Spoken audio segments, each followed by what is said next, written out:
네, 고 웨스트 시간 시작하도록 하겠습니다. 금요일 이지호 기자 나와 있습니다. 이 기자 오늘 키워드 바로 한번 보죠. 네.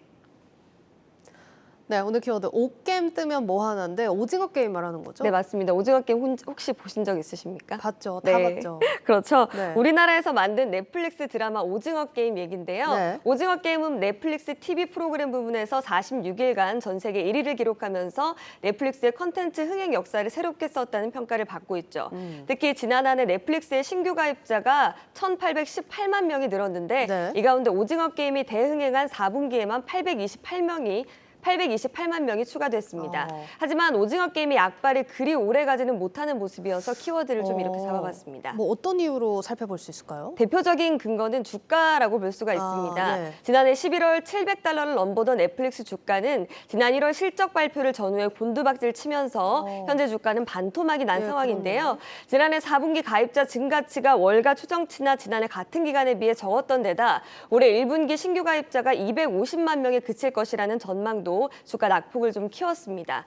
또 코로나 팬데믹 시기에 초고속 성장을 거듭하던 넷플릭스가 이 가입자 확보가 정체되면서 주가가 폭락하는 등 어려움을 겪고 있는 상황입니다. 그러니까 신규로 가입하는 사람이 예전만큼 늘지 않았다. 뭐 이런 내용인데 네. 뭐 대책 마련을 하고 있을까요, 넷플릭스? 그렇죠. 그런데 좀 콘텐츠의 질을 늘리는 방향이 아니라 네. 구독료를 인상하는 정책으로 수익성 악화에 좀 대처하려는 모습을 보이고 있다. 이런 지적들이 좀 나오고 있습니다. 네. 일례로 최근에 넷플릭스가 새 구독료 정책을 도입했는데요. 네. 한 가구에 함께 살지 않는 가족, 친구와 함께 콘텐츠 시청 계정을 공유하는 가입자를 대상으로 추가 요금을 부과한다는 내용입니다. 이런 분들 치사하네요. 굉장히 많으시잖아요. 네. 네, 기존 넷플릭스 이용자들은 하나의 계정을 공유하면서 맞아요. n분의 1로 요금을 좀 지불해 왔는데 네. 이제는 함께 살지 않은 사람들의 프로필을 한 계정 안에 추가하려면 별도의 요금을 지불해야 되는 거죠. 이 요금제는 칠레, 페루, 코스타리카에서 우선적으로 적용이 되고 이후 넷플릭스는 다른 나라로 확대한다는 계획을 갖고 있습니다. 근데 뭐 이것뿐만이 아니라 사실 넷플릭스가 서비스 요금 자체도 좀 인상을 했고 한국도 적용이 되지 않았나요? 네, 맞습니다. 역시 넷플릭스 이용자여서 잘 아시는 것 맞아요. 같은데요. 네. 일단 최대 시장인 미국에서 월 구독료를 최근에 또 올렸죠. 네. 월 구독료 뭐 2명이 동시에 이용할 수 있는 스탠다드 요금제를 기준으로 봤을 때 미국은 이전보다 1.5달러 오른 15.49달러를 내야 되는데요. 네. 넷플릭스 서비스가 시작한 이후 장기간 7.99달러였던 이 요금제는 2016년 5월부터 1년여마다 계속해서 1, 2달러씩 증가하고 있습니다. 네. 또 국내 넷플릭스도 말씀하신 것처럼 지난해 11월 기습적으로 가격 인상을 발표했는데요. 네. 인상 대상은 베이직을 제외한 스탠다드가 12.5% 오른 13,500원, 프리미엄 요금제가 17.2% 오른 17,000원에 책정됐습니다.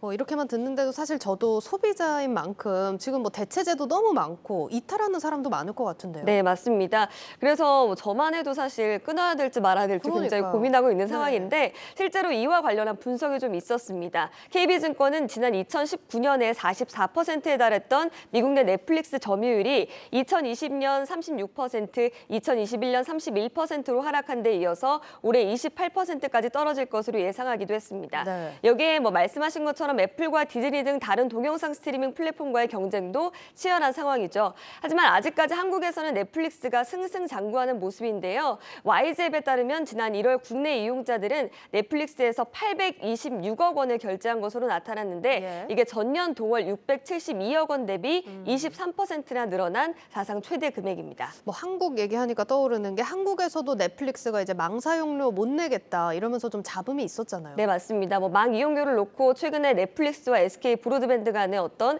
법적 공방전이 2차전에 돌입을 했는데요. 네. 일단 뭐 넷플릭스는 망 이용료에 대해서 못 내겠다. 그리고 SK 브로드밴드는 내야 한다 뭐 이렇게 주장을 하고 있는 그쵸. 상황인데요. 망 이용료는 넷플릭스 같은 컨텐츠 제공 사업자가 통신 사업자의 인터넷망을 이용한 대가로 지불하는 요금을 뜻합니다. 국내 기업인 네이버와 카카오는 연간 망 사용료로 각각 700억 원과 300억 원을 지출하고 있는 것으로 알려졌는데 이 문제는 넷플릭스 같은 해외 기업은 갈수록 이제 트래픽이 증가하고 있음에도 불구하고 이를 제재할 수 있는 규정이 뚜렷하지 않다 보니까 미비한 부분이 있다 이렇게 분석이 되고 있습니다. 네, 오늘 여기까지 듣도록 하겠습니다. 이 넷플릭스의 부진 좀 이유가 있어 보이는데 돌파구를 마련할 필요는 있어 보입니다. 지금까지 이지호 기자였습니다.